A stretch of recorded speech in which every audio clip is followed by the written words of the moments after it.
बड़ी अच्छी बातें हैं। ये एक्चुअली सैम्पलिंग है। जैसे आपके ये बड़े मौलिक क्वेश्चन है, लेकिन ये हर 10वें आदमी का, हर 8वें आदमी का क्वेश्चन है। तो वैसे हमें भी ख्याल नहीं आता कि आपके क्या क्या प्रश्न हो सकते हैं। सोचते तो हैं, हम सोच के अपने ढंग से तो कोशिश करते हैं सब चीज़ों को डालने की जो जो हो सकता है। लेकिन कुछ चीज़ें ऐसी होती हैं जो आपके माध्यम से जो बिल्कुल ही फर्स्ट हैंड जिसे कहें या बहुत ही जेन्युइन कहें, वो बातें जब आती हैं तो उनके जब आंसर हो जाते हैं तो वो और अच्छे से बात हो जाती है और लोगों की शंकाएं भी निर्मूल होती हैं।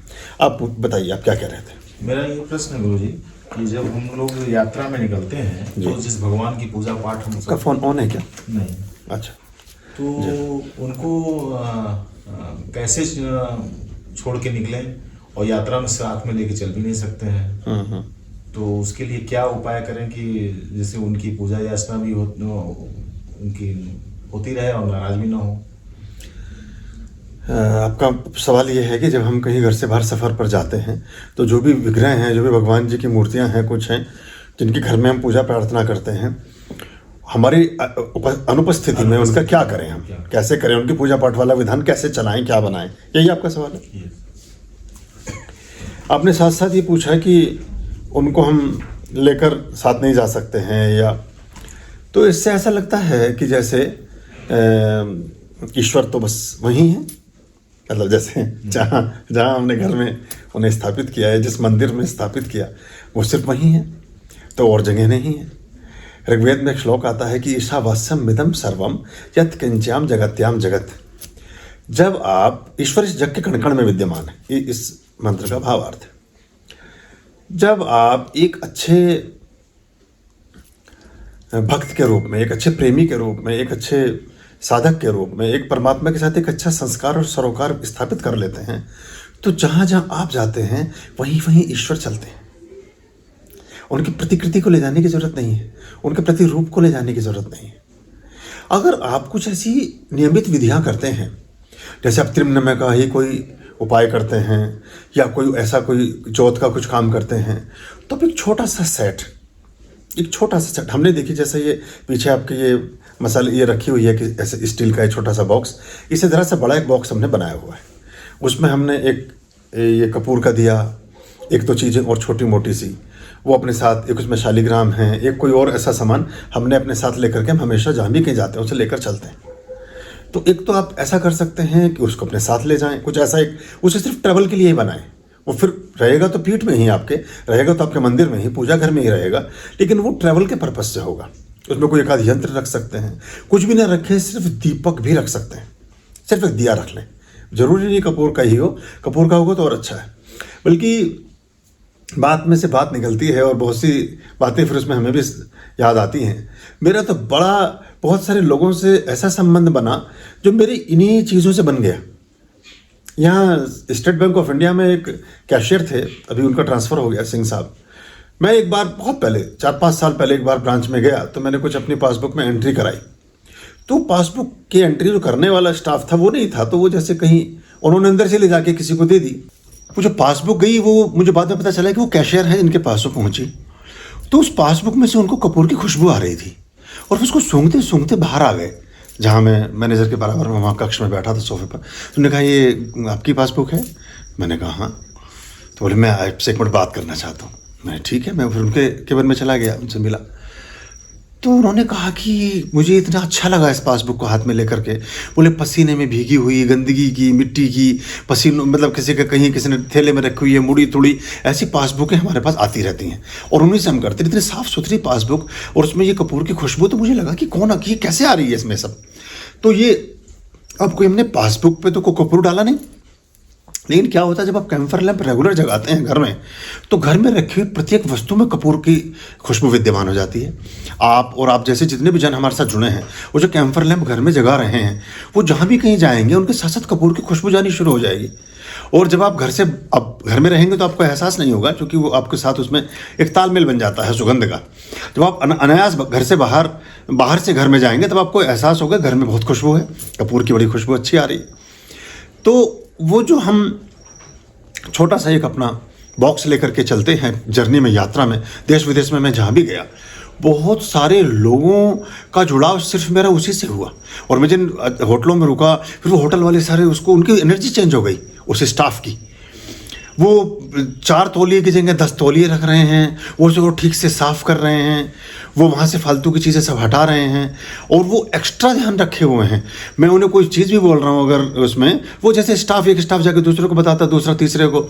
और फिर विदेशों में मैंने देखा कि कई बार तो ऐसी स्थिति बनी कि मैंने किसी को कुछ भी नहीं बोला, वापस में किसी ने कुछ कहा, किसी ने कुछ कहा। फिर वो आए तो एक कुक आया, उसने कहा कि जी अभी खाना, मैंने एक ऑर्डर किया, तो ऑर्डर करने के बाद वो थोड़ी देर तक नहीं आया, मॉरिशस की बात है। तो वो फिर थोड़ा विलंब से आया, तो मैंने उससे पूछा, तो वो कुक आया खाने को लेकर के, बजाय स्टाफ के। वो जो वहाँ का कुक था उसने मुझे वो सर्व किया, बोला कि मैं बर्तन ठीक नहीं थे, और बर्तन में जो और खाना बनता है होटल में, वो मैं आपका खाना बनाना नहीं चाहता था। जो एक बर्तन हमने अलग रखा है, कभी मालिक लोग आते हैं वो भी नहीं खाते हैं कुछ, ये अंडा मांस मछली कोई भी चीज़, तो मैं अलग उस बर्तन को मैं ढूंढवा रहा था, ढूंढ के फिर उसको सफाई कराया, फिर उसमें मैंने अलग से हर चीज़ को ठीक से बनाया है। और हम खाने को बनाने के बाद चखते हैं। मुझे तब पता नहीं था, 15 साल पुरानी बात है, मुझे पता चला कि सभी कुक सबसे पहले खाने को खाते हैं। तो उन्होंने कहा कि हम चखते हैं, मैं आपका खाना चखा नहीं है, तो ये पता नहीं कैसा होगा, अच्छा बुरा जो भी है। खिचड़ी बनवाई थी मैंने खिचड़ी है, पहले मैंने उसको बताया भी कैसे बनती है। तो वो फिर तो ये उसने कहा कि हम कॉन्फ्रेंस में थे तो कभी कभी लेट भी आते थे, तो उसने कहा कि मैं आपके खिचड़ी बनाकर अपने कमरे में रख लूँगा, आपको होटल में बोलना भी नहीं है, आपका ये टैरिफ में भी नहीं चढ़ेगा। लेकिन मैंने उसको कहा कि नहीं, इसका तुम कुछ पैसा ले लो, ऐसा ठीक नहीं। बोला नहीं, मैं अपना भोजन भी ले जाता हूँ, बनाकर वहाँ रखूँगा, किसी और से कोई पता नहीं क्या दे जाएगा आपको। तो ये सिर्फ मैंने कुछ भी नहीं बोला, एक दिया जगाया, उस दिए के जगने ने कितने लोगों को जगाया। और वो तो ऐसे जब आप जहाँ जाएंगे तो ये चीज़ें चलेंगी। लेकिन इसमें अगर आप नहीं कर रहे हैं तो कोई आपको चिंता की ज़रूरत नहीं है। वो ईश्वर की उतने दिन की पूजा प्रार्थना ने ही आपको आपके गंतव्य तक प्रेषित किया है, आपके उस स्थान की तरफ भेजा है जहाँ से आपके स्थानों के काम बनने शुरू होंगे। चाहे वो कोई मंदिर है, चाहे वो कोई ऑफिस है, चाहे वो कोई दफ्तर है, चाहे वो कोई भी जगह है। तो आप ऐसा माने कि परमात्मा की कृपा, परमात्मा का आशीर्वाद तो आपके साथ चल ही रहा है। तो जब भी कहीं जाएं, कोई ऐसा ले जाने की जरूरत नहीं है, या ले जाने वाला ही फिर एक छोटा सा बॉक्स बना ले, जब आपको पता हो कि मैं पर्टिकुलर कहीं साफ सफाई ठीक ढंग से ऐसे करके रह सकता हूँ। बस एक ध्यान रखना पड़ता है। फिर वो बॉक्स है तो उसका एक ख्याल रखना पड़ता है। उसे ऐसा नहीं कि अपने के पैरों में रख दिया या उस जगह गाड़ी की डिक्की में डाल दिया, क्योंकि उसको फिर ख्याल से रखना पड़ेगा, तो गोद में रखना पड़ेगा। या मैं तो चूँकि मेरे पास कुछ ज़्यादा कुछ होता नहीं है, तो मेरे तो गाड़ी के पीछे की सीट पर ही वो बैठकर चलते हैं। और कई बार तो मैं उस बैग को बेल्ट भी लगा देता हूँ, उस बैग को ज़्यादातर मैं ऑपरेट करता हूँ। तो अगर हम ये कर सकते हैं, पर इससे कोई बुरा नहीं। आपको उससे ये होता है कि कोई भी विग्रह ना रखें, कोई भी चीज़ ना रखें, कोई मूर्ति ना रखें, कोई चित्र ना रखें। आप पुस्तकें रख लें, 1-2 पुस्तक जिसका पाठ करते हैं, और एक सिर्फ दीपक रख लें। वो कपूर का दिया भी हो सकता है, सादा दिया भी हो सकता है। ऐसे करके ये जो यात्रा वाला आपकी शंका है, इसका समाधान हो सकता है। ठाकुर जी के लोग करते हैं कि उनको अकेले नहीं छोड़ना चाहिए, ये अंधविश्वास है? नहीं, हाँ, देखिए ठाकुर जी तो अकेले कभी हैं ही नहीं। ठाकुर जी को कौन तो संग दे सकता है और कौन उनको अकेले छोड़ सकता है। ना तो उनको कोई संग साथ दे सकता है और ना ही उनको कभी अकेला छोड़ा जा सकता है। तो ये हमने इसके पीछे धारणा क्या थी? धारणा ये थी कि आप नियमितता के साथ काम को करें, आप निश्चितता के साथ पाठ को करें, निश्चितता और नियमितता के साथ अपने पाठों को करते रहें। इसके पीछे ये उद्देश्य था। कई बार लोगों ने पाठ शुरू किया, फिर वो लापरवाही से छोड़ देते थे, कुछ करते थे। लेकिन मैंने ये देखा कि कई बारी बहुत ही, मैंने बताया जरूर कि हम सफ़र में ऐसे ले जा सकते हैं, लेकिन बहुत आसान नहीं है। तो कई बार मैंने देखा है कि उसका ठीक से ध्यान भी नहीं रख पाते हैं। तो कोई ऐसी आवश्यकता नहीं है, वो तो आपके हृदय में विराजित ही हैं। लड्डू गोपाल जी जो जितने भी हैं, भगवान विष्णु के जितने भी स्वरूप हैं, कहीं ले जाने की जरूरत नहीं है। वो ले जा करके आप उतना ख्याल नहीं रख पाते हैं। यार वो ये भी था कि आप 2-4 महीने के लिए कहीं जा रहे हैं तो एक अलग बात है, या फिर कहाँ जा रहे हैं, इसमें हमें करना ये पड़ता है। क्योंकि मैंने ये देखा है कि फिर आप ठीक से ध्यान नहीं रख पाते हैं। बहुत लोग हमारे यहाँ लाते हैं, लेकर के आते हैं लड्डू गोपाल को या गोपाल जी को, ठाकुर जी को, वो उनको ठीक से नहीं मेंटेन कर पाते हैं। हम उन्हें देखते हैं तो मेरा मन यही होता है कि मैं उन्हें कहूँ कि आप इन्हें मत लेके घूमो साथ में। आप तो पाठ जब करते हैं तो वो गुरु नानक जी कहते हैं कि जो सूर्य जगा हुआ है, ये मेरा दिया है आकाश में, और जो चांद टंगा हुआ है, ये मेरे मन की शांति है इस दुनिया में, और मैं ब्रह्मांड में बैठा हूँ। ईश्वर तेरी सर्वोत्तम सबसे बड़ी रचनाएं हैं, मैं उनको साक्षी मान करके प्रार्थना कर रहा हूँ। तो वो दिया तो जगा दिया ईश्वर ने, कुछ भी नहीं बचे आपके पास, तो वो दिया जगा हुआ है, उसका ख्याल करें, अपने मन को शांत करें और जाप और पाठ करें, उससे भी लाभ मिलेगा। ऐसे मन में संशय की जरूरत नहीं कि अब 4 दिन के लिए कहीं चले गए तो क्या होगा, कैसे होगा। वैसे तो इसमें यह होना चाहिए कि कोई व्यक्ति घर पर हो, वो उन क्रियाओं को निष्पादित कर ले, और नहीं है कोई नहीं है तो प्रणाम करके आप क्षमा मांग लें। और इसका एक और भी तरीका है। इसका तरीका जैसे आपने कहा कि आप रोजाना एक ओम नमः शिवाय की माला जपते हैं या ओम नमः भगवते वासुदेवाय की माला जपते हैं, कोई भी क्रिया ऐसी करते हैं। आप 5 दिन के लिए बाहर जा रहे हैं, आप अग्रिम रूप से ही उसको 5 गुना कर लें। जाने के दिन या जाने से 1 दिन पूर्व आप उसका संकल्प करें कि मैं 5 दिन के लिए भगवान जी या 7 दिन के लिए, अगर 5 दिन के लिए जा रहे हैं तो 7 दिन का जाप करें, 7 दिन के लिए जा रहे हैं तो 9 दिन का जाप करें। आप उसको एडवांस कर लें और मुक्त हो जाएं। आप उसको, आपने तो संग्रहीभूत कर दिया ना, तो उसी एनर्जी को उतनी ही जगह पे स्टोर कर दिया ना आपने। आप 100 रुपये रोज जमा करते थे बैंक में, आपने 1000 रुपये जमा कर दिए। आप कहा कि 9 दिन तक मेरे पास कलेक्टर को मत भेजना जो पैसा कलेक्ट करता है, बात बराबर हो गई। तो ऐसा कर सकते हैं, घर में कोई आदमी है वो देख रेख रख सकता है। लेकिन इससे विचार, पूजा पाठ को ना कर पाने का संताप या इस क्रिया को ना ठीक से कर पाने का जो मन में मलाल है, वो रख कर चलना हमारे पूरे व्यक्तित्व को छिन्न भिन्न रखता है, मन उससे डावाडोल रहता है, तो वो ठीक नहीं और कोई पाप नहीं है इसमें। और कहीं भी देखिए, आपने 2 महीने, 6 महीने, 1 महीना, 15 दिन, 10 दिन बैठकर कोई अच्छे से पूजा पाठ, कोई प्रार्थना की, उस प्रार्थना को का ही तो फल मिला कि ईश्वर कहता है कि 4 दिन जाकर के अपना वो काम भी करके आओ जिसका तुम्हारा संकल्प था, जिसमें से तुम्हें ये प्राप्ति में दूंगा ताकि तुम ये काम को निष्पादित करो। वो उसका हिस्सा ही है, वो अलग नहीं है। और तो उसमें हमें ऐसा मन में नहीं रखना चाहिए। मैं तो 2019 के शारदीय नवरात्र में प्रोग्राम मैंने कुछ और बना था मेरा, लेकिन कॉन्फ्रेंस की डेट्स ऐसी पड़ी कि शारदीय नवरात्र में पहले नवरात्र को मेरी जर्नी शुरू हुई और 10वीं को खत्म हुई। वो 10 दिन की ऐसी जर्नी थी तो 15 दिन की, लेकिन 10 दिन मेरा ऐसा रहा कि 10 दिन में मैं लगभग 10 ही देशों में था। और तो मुझे एक आदेश ऐसा लगा, मैं कभी नवरात्र पे आश्रम छोड़ता नहीं हूँ ना, कुछ विशेष तिथियों पर नहीं जाता हूँ, कभी अखंड ज्योत जगती है, खेतरी बीजते हैं, सब कुछ करते हैं। तो मैं जब बैठा तो मुझे ऐसा आदेश प्राप्त हुआ, उन्होंने कहा कि ये मैं चाहती हूँ कि तुम तो कर ही रहे हो, इन्हीं शुभ दिनों में तुम इस बात को दुनिया भर में फैलाओ। और फिर मैं जहाँ भी रहा वहाँ हमने नवरात्रों के बारे में बात की, महत्व के बारे में बात की। प्रथम तिथि पर तो प्रथम ब्रह्मचारिणी के बारे में बात कर रहे हैं हम, मतलब प्रथम उनके बारे में बात, शैलपुत्री के बारे में बात कर रहे हैं। दूसरे दिन जहाँ रुके हैं, जिस देश में हैं, वहाँ उन्होंने पूछा कि द्वितीय ब्रह्मचारिणी इनका क्या महत्व है, उसी पर चर्चा चल रही है। तीर्थम चंद्र घंटेती के बारे में बात कर रहे हैं। चौथे दिन हम कुष्मांडा के बारे में बात कर रहे हैं। 5वें दिन स्कंद माता की बात हो रही है। 6ठे दिन कात्यायनी की बात हो रही है। 7वें दिन हम काली की बात कर रहे हैं। 8वें दिन गौरी की बात कर रहे हैं, महागौरी की, पार्वती की बात कर रहे हैं। 9वें दिन हम सिद्धियों की बात कर रहे हैं। 10वें दिन हम पूरे विधान की बात कर रहे हैं, 10 महाविद्याओं की बात कर रहे हैं। तो मुझे लगा कि शायद नवरात्र को इस बार ऐसे मनवाया है। और चूंकि हम बाहर रहे तो एक तरह का व्रत भी हो गया। व्रत बहुत सारी चीज़ों का तो स्वतः ही व्रत हो गया, क्योंकि वहाँ वो उपलब्ध ही नहीं है। तो बस उतना ही भोजन आपको रात्रि में मिला जितने भोजन की आपको जरूरत थी, तो वो व्रत का विधान भी वैसे हुआ। तो ये सब परमात्मा के संकेत हैं। इसको बहुत प्रेशर में रख करके जो हम एक अजीब से माहौल में चले जाते हैं, वो और भी ज़्यादा खराब होता है। वो बहुत अच्छा नहीं, उसको मैं मानता।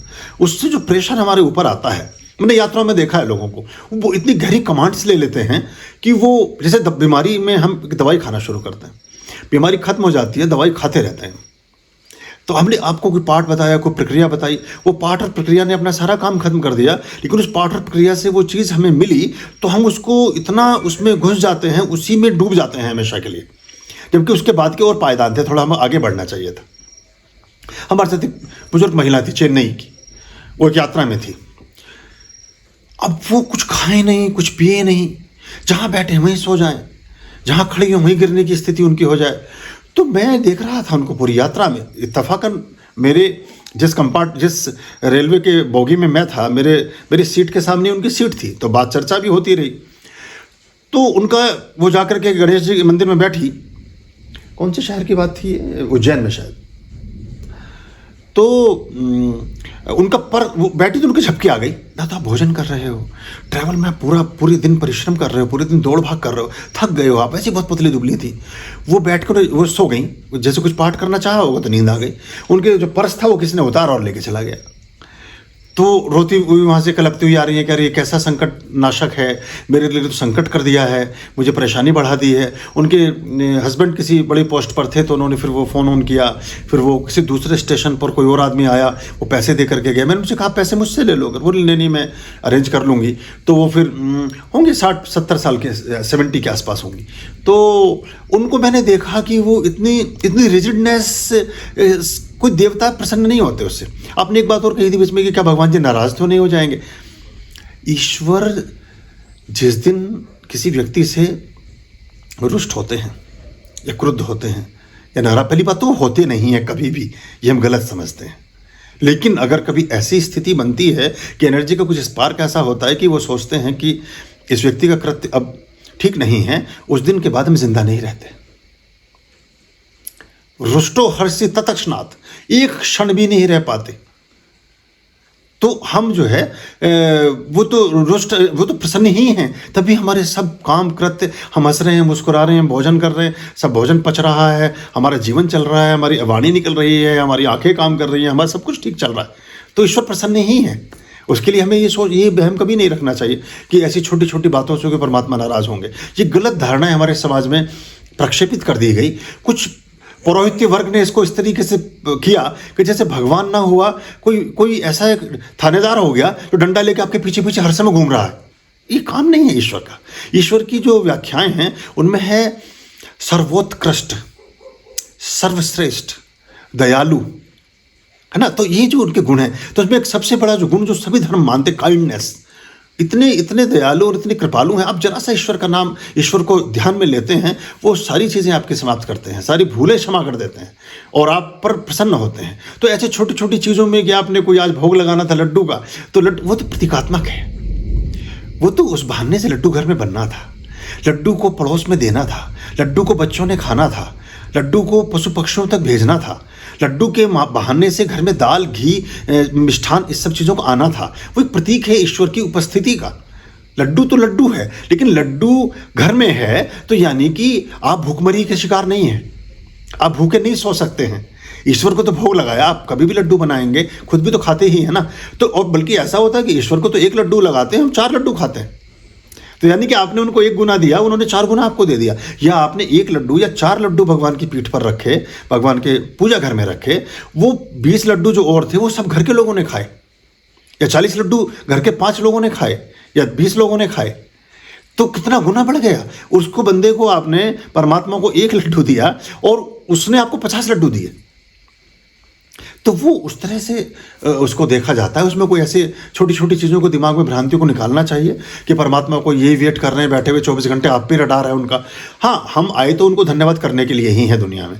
हमारा जीवन का जन्म इसीलिए हुआ है कि हम उनके प्रति धन्यवाद के भाव से भरे हों। तो बस, और जो मैंने बताया काइंडनेस, वो सभी धर्म मानते हैं इस चीज़ को।